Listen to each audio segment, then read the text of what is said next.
I say welcome to Centerpiece, that piece that which we create or embody as we learn from others. I'm Khadija Ajam, and I have the privilege of introducing you to our guest now. Today we are talking about his journey from being the principal at Bergvliet High School to Lotus High School. Please do join me in welcoming in studio with us Mr. Stephen Price. Good afternoon, good morning, and welcome. Good morning, Khadija, and thank you very much. Good morning to your listeners. We were speaking now briefly off air around sort of your own journey as an educator as well. Where did it all start for you? For me, it started when I was a pupil at Bergvliet High School. I was in matric, and my favorite subjects were geography and life sciences, or in those days it was called biology. And my geography teacher, Mr. Pretorius, was just a fantastic guy. He would take us all around the peninsula. He took geography outside of the classroom. He took teaching outside of the classroom where it really does belong. And I decided in matric that I wanted to be a teacher. My father wanted me to be a chartered accountant, and I had already registered at UCT as doing my BCom. Different professions. Yeah, and I plucked up the courage to go and say to my dad, "Listen, I don't want to be a chartered accountant. I would like to be a teacher." And my dad gave me that opportunity, and I studied at UCT and studied biology. So that I could teach life sciences nowadays, and geography was my other major. And I really loved teaching those subjects. They both lent themselves to the outdoors, and they were subjects that made our everyday life natural. What people talk about is, why do we study this subject at school? And geography and biology were those subjects that dealt with topics that were real to us, that were the weather, the climate, the traffic, the vegetation. All of that was something that started me on my journey. And so this teacher, and I think if everyone looks back in their lives, there's always been a teacher that's impacted them in some way. And Mr. Pretorius was my geography teacher, and he inspired me to be a geography teacher. And that was the start of my journey. Which route did you take? Did you do a humanities degree, or did you do a science degree? And then in addition to that? I did a science degree, a Bachelor of Science, majoring in geography, funnily enough, social anthropology, and biology, zoology, and botany in those days. And then I studied a PGCE. In those days, it was called an HDE, a Higher Diploma in Education. And then about 2-3 years into my career, I completed my Bachelor of Education in Management part-time. And I finished that in, I think, 1985 or something. It's lovely to hear, that the idea of wanting to become a teacher. I think stereotypically, and I'm talking about particularly about years ago as well, then oftentimes those that turned into teaching, then it would have been a matter of, now I'm not quite sure where I want to go, what I want to do. But it shows, I suppose, as an educator, why you constantly felt motivated to be better and to do better and to continue to motivate learners as well, because that's where your journey started. Yes, I think for me, being an educator is what I wanted to be. And I've never regretted that decision. I did leave teaching for 10 years. I went into building houses. I think if I wasn't a teacher, I would have become an architect. But I didn't think about that. I don't think my guidance teacher at Bergvliet was too clued up on architecture. But anyway, I went into building houses. I worked for a property developer. I was retrenched when the interest rates went up to 25% in 1997. And yeah, that was a journey. And then I started back in teaching in 2000 at Plumstead High School. That's where I started back into teaching after about 10-year gap. So we specifically, place specific emphasis on your sojourn, let me say, as a principal at Bergvliet High, and then of course at Lotus High. But in the few minutes that we were talking now off air, you've apparently been in and around Cape Town quite a bit. You pointed to a school quite close to the radio. Yes, I started at Pinelands High School, and I was there about 4 or 5 years, and then I came and taught at Athlone High School, just up the road from us here now. And that was a real experience. I was there for about 6 months. I taught English and geography. In those days, a white educator was not allowed to take a permanent position in the so-called coloured schools. I then moved to Hewitt College. I lectured there to the junior primary and senior primary prospective educators. That was really interesting. My journey then also took me for a 6-month session at college in Salt River, Wesley College. Yes. I also lectured there. And then it then took me to Heathfield High. I taught at Heathfield for about a year. And that's when I left teaching in about 1990. So there was sort of a period of about 4 or 5 schools, all learning. It was the height of the struggle in schools. Yes. It was quite an education. We had Spes Boner walking up Klipfontein Road here, coming to take the exam papers away from us at Athlone High. So it was quite an experience for me as a white person in this area. But I loved it. It was part of my growth and part of my journey. And then I started back at teaching in 2000 with Plumstead High. And I'd learned so much in management outside of teaching for those 10 years. I was business manager, sales manager in property. And I realized then that you couldn't wait for someone else to solve your problem. If you did that in business, you went out of business. And so when I came back into teaching in 2000, the first thing someone asked me was, what do you want to be? Where do you want to be in 5 years? And I said, I want to be a school principal. I want to be a decision maker. And that was it. Within, I think, a period of 9 years, I went from being a teacher to principal. I went to Plumstead. Then I went to Wynberg Boys as an HOD. I went to Bergvliet as deputy. And within 4 years of being deputy at Bergvliet, I became the principal at Bergvliet High. I suppose when you speak about realities, apartheid realities during that time, I mean, one can't overlook, as you're saying, one can't overlook legislation at the time. You speak about, for example, you couldn't be permanently appointed, and we don't want to sort of soft soap what was happening at the time. These were harsh the realities that took place. Was it in your choice to be at these schools? I would have imagined somebody who would be privileged enough to be able to teach at a school that's in so many ways would be completely disconnected from these violent realities that was happening on the Cape Flats. For me, it was I was doing my Bachelor of Education. I was doing it with another young educator by the name of Jeff Jacobs. He was working at Athlone High, and he said to me, I always questioned him. I said, "Why are you finishing your work, your assignments so easily?" He says, "Well, we're finishing school at 10 o'clock. There's no school, And I was teaching full time at the time. School only maybe 3 or 4 kilometers as the crow flies in Pinelands. And he said to me, "You're not a real teacher if you haven't taught in our schools." And it took me another 2 years to pluck up some courage, and eventually I decided to make the change across to Athlone. Again, it was just a temporary position, 6 months, usually contract positions.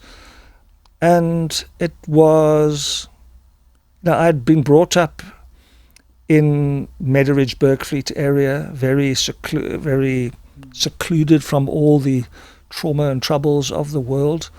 definitely a privileged environment in which I grew up in. I went to a very nice school. I went to UCT.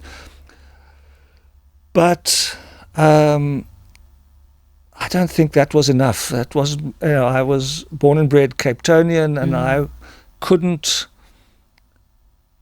see my colleagues at other schools struggling and sit and just accept where I was and ignore the realities around us. So it was quite a jump to come across to Athlone High, but without doubt it was the 3 most educational years of my life, is teaching at Athlone and Hewitt, Wesley, and at Heathfield. That was an education in itself. And I think it made me realize that the privilege that I had growing up in the southern suburbs, the privilege that I had going to a school like Sweet Valley as a primary school and Bergvliet High School, the privilege of teaching at a school like Pinelands High, those were not afforded to everybody else. And if I was to live in Cape Town, and I have all my life, then I needed to know a little bit more about Cape Town, which I didn't. And it was not right. Well, it's quite profound. I mean, the educator, as you say, well, when you say it was an educational journey for you, so profoundly, the educator being educated around his reality and his circumstances and his town and his city and his community, even though at the time, and yes, we still live in a community that's incredibly stratified, but of course legislated at the time under apartheid laws, and so a lot more segregated. And so yes, of course, it was planned in that way, it's organized in that way, that the Meadow Ridge has to be disconnected from the Cape Flats, from Athlone and so on. And yes, indeed, one imagines that for those who had the option to rather remain detached from that, from those violent realities, it wasn't even an option. But would you then say that in so many ways, and it enriched your experience as an educator to have an understanding, and not an understanding or understanding around teaching, and not an understanding that's limited to teaching only if there's the minimum amount of learners in my class, access to resources, access to a whole lot of what is deemed to be privileges for many schools on the Cape Flats? Without a doubt, there's no question that getting that understanding of schools, not having the available resources, you needed to be a creative teacher. You needed to do things which weren't previously you had at your fingertips, now you didn't. When I was at Athlone, I taught in a prefab classroom. Half the classroom had no windows. I was overlooking the backfields of the stadium. When it rained in the classroom. I couldn't write on the board. There was so much graffiti on the board. The overhead projector didn't work. And it was a nightmare trying to teach in that sort of environment with no windows in the middle of winter. So it was a real struggle, and it challenged me as a person, as an individual. It challenged me as an educator. But one overcomes these challenges. One grows and learns and develops from these challenges. And so it was a real eye-opener, but at the same time, it was part of my educational journey that I needed to do. I mean, I often look at our educators and even in present day as well, and one realizes the immense challenges that they are up against. Particularly as of course on the Cape Flats school. So often when we do speak about education in a post-apartheid society, then we often point to the exceptions and those that have excelled against all odds. So there's this picture painted around, but anybody can do it if you really want to. And then yes, one looks at realities for educators and what they need to deal with, and psychosocial issues with learners and huge classes, etc. So I would imagine, yes, and I'm thinking about what you said earlier on, the passion and how you felt when you just left, university and this motivation to be a teacher. I'm sure there are days and years that you question that and you feel despondent. The very fact that you are still an educator, you still identify as that, and yes, you've gone on and you became the principal, and we want to speak a little bit about that after the break. But before we get to that, it would be untoward if we don't also quickly touch around your own perceptions, or let's say own views around a lot of changes that took place during that time, post 94, in terms of approaches to education. What were your thoughts around that? You know, a lot of people, when you step into that classroom, you've got 30 kids, you've got 40 kids, you might have 50 kids in your classroom. It's just you and them. And, you know, teaching is teaching. You really don't, it's not a rocket science. It's something that you can walk into a classroom and you connect with people. That's what you've got to do. I had colleagues who put on a persona when they put on this fierce persona when they're in the classroom. I couldn't do that. I couldn't be a pretend person for 7 hours of my day. I was who I was, and the kids would I would be able to connect with the kids would be able to connect with me, because I was just a real person. I didn't have fancy frills.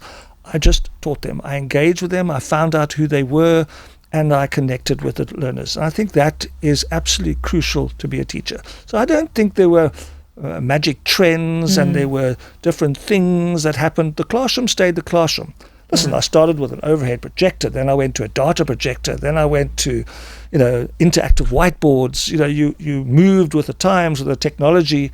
I mean, when I was in grade 9, the calculator was introduced when I was a pupil. We weren't allowed to use it in accounting. We had to add up all those numbers without the calculator. We were banned from using it, And then you've got the overhead projector, then you've got the data projector, then you've got the computer, then you've got the interactive whiteboard, then the iPads or whatever comes through. You've got to learn to adapt as a teacher, and that's what I've enjoyed. My entire career has been this change of technology and accepting it into the classroom and into the school. So for me, I think that hasn't changed who I am as a teacher, though. I'm still the same person in the classroom. I'm still the same person that values building a relationship with a learner, an educational relationship with a learner, because you're going to take them on this journey for maybe a year, maybe 2 years if you're lucky with them, and maybe the whole 5 years of their school career. So building relationships is what teaching is about. Once you've got that right, then teaching becomes easy. Then all of these, and that's what I was, of course, referring to. So one thinks about the CAPS, and one thinks about OBE, and one thinks about these various systems, and one realizes how many challenges that posed. But I suppose my takeaway from what you just said is, if one thinks about teaching as something that you get a script for, that's not.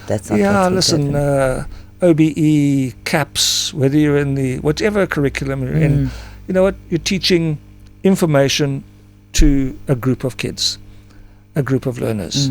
And, in all the years that I've been involved in teaching, 40-odd years, I can count the number of times that some sort of official has been in my classroom on two hands, less than 10 times in 40 years. In other words, once you are in that room, it doesn't matter what it is, whether it's OBE, whether it's CAPS, whether it's, the international curriculums, doesn't matter what it is.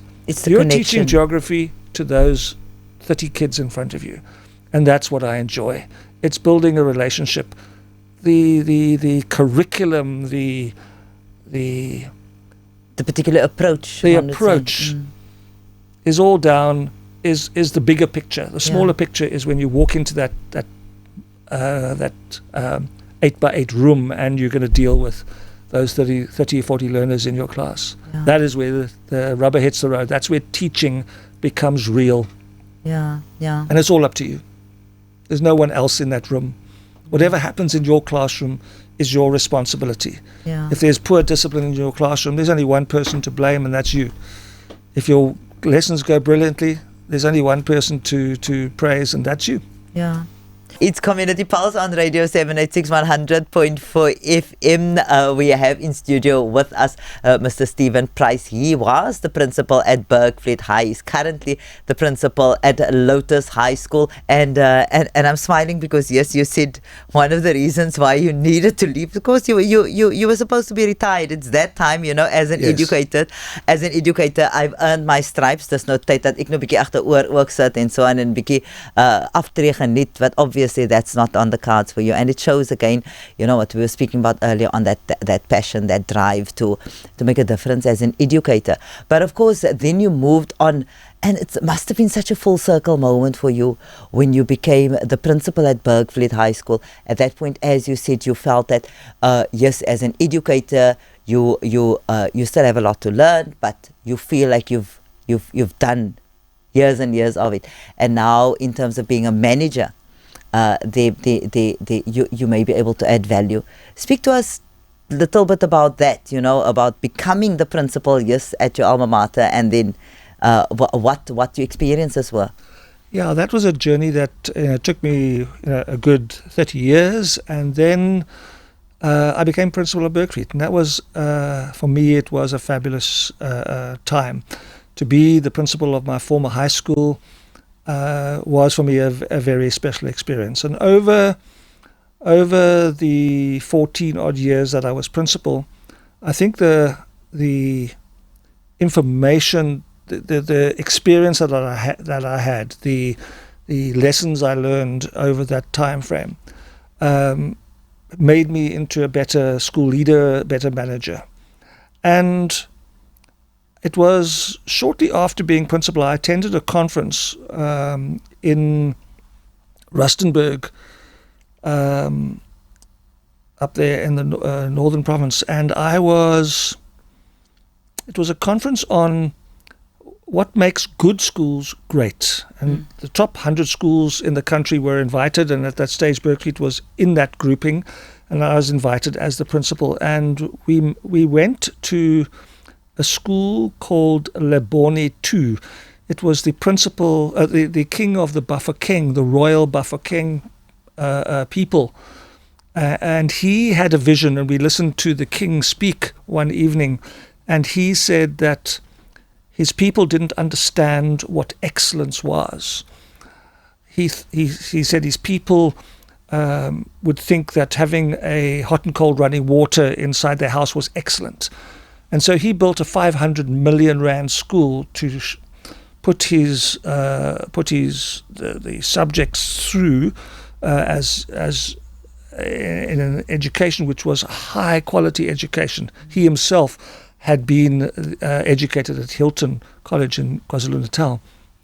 So I learned from that. When I arrived back at Bergvliet, we had our vision was providing a world-class education. So I set about over the next 10 years in my career at Bergvliet as leader, as principal, is making world-class education visible. We had to understand, what did a world-class education mean? What did it look like? And that's what I did at Bergvliet. Fast forward to now, when I left, when I turned 65 2 years ago, I needed to retire. You're obliged to when you work for the state. I didn't want to retire. I was still passionate about my job. And within 6 weeks of my retirement, I got a phone call from my former circuit manager, Mrs. Sam, and she asked me whether I would be prepared to come and be the principal at Lotus in the July, just after the June-July holidays. And it took me 30 seconds to say yes. I really had no problem with it. I feel I've got a good few years in me left to do that. And when I arrived at Lotus, there was very little hope. I found out we were the worst performing school in the national senior certificates in the Western Cape, not just in the district or in the circuit, in the whole of the province. We were the worst performing school. That's not a great stat to start with. No. I didn't know that. I thought we were not good, but we were the worst. And everyone was demoralized. The staff were demoralized. They'd just lost their principal. When I say lost him, he had retired himself. He had retired, Mr. Peterson. You're losing someone that has been at the school for 20 years. Now you've got Mr. Price coming in. Everyone was anxious. Everyone was worried about it.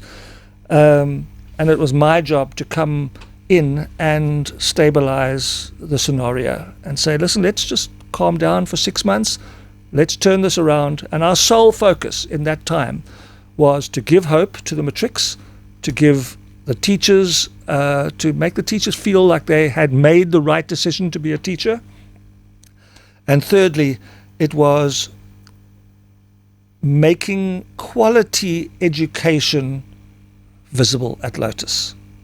Let me explain something. I couldn't offer excellence at Lotus. There wasn't none, sadly. I couldn't offer world class. It wasn't there. But the vision of the WCED is a quality education for every learner in every classroom in every school in the province. But I could show what quality education. You didn't have to have all the frills, the fancy frills. You had to have a classroom, make sure that every kid has a desk, make sure that every kid had a seat, made sure that every kid had a textbook, that you had a qualified teacher standing in front of them, and then you've got a classroom, and then you've got quality education. And that's what I had to do. And so for me, it was all about making, at Lotus, it's been all about making quality education visible and giving hope to the learners and reassuring the teachers that they had made the right decision. So when you look at that, you see that it all involves the people, and that for me is the most important. You've got to reassure your teachers that they are good. You've got to reassure your teachers that they've made the right decision. You've got to give your teachers the strength and the courage to move into a classroom, which can be quite threatening at times. Lotus High is situated in an area where gang activity is prevalent, and a lot of the children who come to school have come with that sort of anxiety in their hearts and minds every day. So they are highly fraught and strung, and the fight or flight instinct in them is strong. So when you challenge a learner and say, hey, stop doing that, they respond with aggression because they have to be aggressive outside of the school environment in order to survive. Because if they show weakness, then they can get trampled on. So when you have them in the school environment, when you say to a kid, hey, stop talking, or put your book down, or stop walking around the classroom, that kid goes, what's your problem? And starts to... Yes, of course. Be aggressive towards a teacher. So you've got to empower your teachers through building relationships with them to say, I've got your back. No matter what you do in that classroom, we are going to get through it together. For the learners, you've got to try and show them that there is a future. Now, when you arrive at Lotus, you've got 200 children at Lotus High in grade 8. By the time we hit matric, there's 40.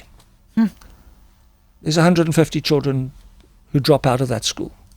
At some point, fell through the system. They just drop out. Grade 8, right now, I'm going to go into a school right now with 267 grade 8s. I will go into grade 9 with about 100, grade 10 with about 100, grade 11 I've got about 70, and grade 12 I've got 40. As opposed to a Bergvliet? Well, Bergvliet, you start off with 220, 240 in grade 8, and you'll finish with 245 or 235, something like that. So they stay, there's throughput. But the environment around Lotus High and around many of the Cape Flat schools, as you described them, is a very threatening environment. And when those children come to school, they are under serious pressure. So for me, it's been learning about that. And so what did we do? We got sponsorship for sports facilities. We put basketball courts there, netball, volleyball poles. We bought table tennis. We got table tennis tables donated. We got sports equipment. We got people giving us their sneakers for the kids so that we could give the kids. They were playing in school shoes. They were playing netball in school shoes. And so Rondebosch Boys High School and many of the parents collected sneakers for us. And our kids now get a set of sneakers, stationery, all sorts of things to show these kids that they have value, that they are worth something, that someone believes in them. That's what I had to create at Lotus. And I learned from Mr. Miller, who used to be the former principal of Norman Hensherwood. He would always talk about teachers selling hope, giving hope. And I took that on board many years ago. And for me, Lotus High, the children at Lotus High now are starting to believe that there is an opportunity. Let me give an example. In 2023, we had 50% pass rate in grade 11.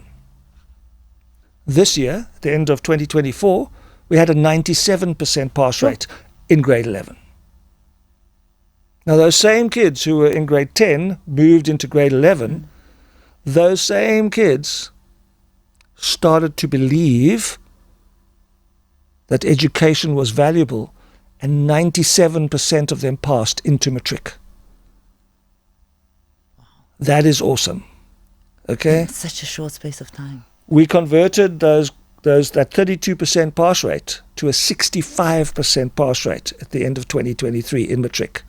From 32% when I inherited them to 65. We were only aiming for 50. I didn't think we would get 65. But those kids and my teachers pulled out all the stops. They committed themselves. And we had to do that in 3 months, not 6 months, because the matrics aren't there in the fourth term. They're writing their exams in the fourth term. So we had to turn their mindsets around in 3 months, in 10 weeks. And we did that because those matrics went into that matric exam believing that the matric certificate was worth something, and we got a 65% pass rate. Those same grade 11s who then moved into matric last year, into matric last year, they started to believe. We have an 80% target. We might hit 70, maybe 75, but our target is 80%. That'll be amazing if we get 80%. We'll find out that next week, Tuesday next week. We'll find out whether we got 80%. For you, and I'm already thinking that we absolutely need to have a follow-up conversation with you, because there's so many points that I want to raise from what you've said just now. We have just completed right now. There are some ladies at my school cleaning, some of the community ladies, because we only work with our community, who are cleaning our consumer studies kitchen. I had a private individual and a company sponsoring, donating close on 400,000 Rand between them, and we have redone the consumer studies kitchen, because that is the only subject that was giving us 100% pass rate in matric. It was a subject which gave these learners practical skills. The kitchen that we were operating in was shocking. No, we have now refitted that kitchen. It looks like a master chef kitchen. Wow. We are going to launch that kitchen this weekend on our Facebook page. So look out for it. And right now they're cleaning that kitchen because during the holidays we had to finish it off. We just couldn't finish it off. They're now cleaning it. We've got the plumber coming in just to do some last minute touches over the next day or so. I'm going to take some photographs tomorrow when I get to school. The new consumer studies teacher will be coming in to see what she is going to be looking at. It's going to be brilliant. And we have now got a kitchen that is absolutely amazing. And that is going to help those learners in that area gain the skills. That's what it's all about. So this making really quality education visible, Khadija. It is a mantra that I've done for 10 or 12 years, whether it's world class, whether it's excellence, or whether it's quality. You can do that at Lotus High. but that's what I was saying. You know what? There's so many points that one wants to raise, given what you've said. One can have the template, and you referred us now to this particular conference, and then of course strategies that are discussed. But after all is said and done, when and this one realizes makes being an educator so unique, because you are working with individuals, you are working with people, you are working with young people who, yes, may have dreams and ambitions around what they would want to be, what they would want to accomplish. Now, yes, you have a learner at Bergvliet High, in all probability, who will be able to go that route. And then you have a learner at Lotus who is just as deserving of those opportunities. But he or she was born into that environment, and he or she is faced with that type of challenges. So I'm thinking about when you step into that space, yes, this mantra of making quality education visible. But in order to do that, one has to break many sort of, let's say, almost abstract barriers. So this feeling of despondence and defeatism that the teachers had, the educators had, and the learners had. We are the worst school. So why do we even try to be better? Yeah. People already think that we are the worst. Precisely. So why should we even? There's that side of it. Then there's the other side of it. Like, are we even deserving of anything better? And then there's the part where learners at those types of schools are often painted, and this goes for young people also in impoverished communities, and for lack of a better term, let me just call it that, that we are, they're always painted through this lens of victimhood, shame. You know what? Let us come in there and rescue them, because they can't do things for themselves. So there's all of these various facets. And then of course these are the learners. So I'm thinking about as a manager, you step into the space like that. You have the learners on the one end, ranging in ages with very different circumstances. Then you have your teachers, your educators, who's also feeling a sense of despondency. And but after all is said and done, at the end of the month, I need to go home with a paycheck, so I need to do X, Y, Z in order to get there. But there's no motivation. And so this breaking through those barriers, you know, the abstract ones, as I said, and then in material terms, realizing this quality education. Yeah. And you're speaking about the kitchen now, for example, as one example of that. So perhaps in our last few minutes, our last 5 minutes or so, speak to us a little bit about that. Where does one start when you enter into that space? Yeah. In terms so of where did I strategies? start? I started with the people. I walked into that staff room and I said to them before I leave at the end of the year, because at that point I was thinking I was still leaving after 6 months, you will have a new staff room. The staff room was abysmal. It was, you had a morning meeting in there, everyone left the staff room and no one came back to the staff room for the rest of the day. It was just an uninviting, uninspiring, miserable place. By the end of the year, we had a beautiful staff room. Okay, I'd raised money and we got a beautiful staff room. Now my staff, they come back there at break times, they sit there, they communicate with one another, they connect with one another, they laugh with one another, we tease one another, we chirp one another. It's a beautiful environment now, the staff room. It's a good place to be in, and that's why they spend. So that's what I did for the staff. I immediately made them feel valued as a staff. For the children, I had to give them hope, but I also had to instill that pride where you talked about, you know, we're not deserving, we don't, no one cares about us. So I wrote a school song, and I tried to get a little choir together. One of my teachers tried to get it, didn't quite work. So I said, right, I will teach this kid. Now you have to understand, I'm a 66-year-old white guy standing in front of 400 children, going to teach them a school song. I wanted to maintain the seriousness of this, but yeah, that's quite a visual.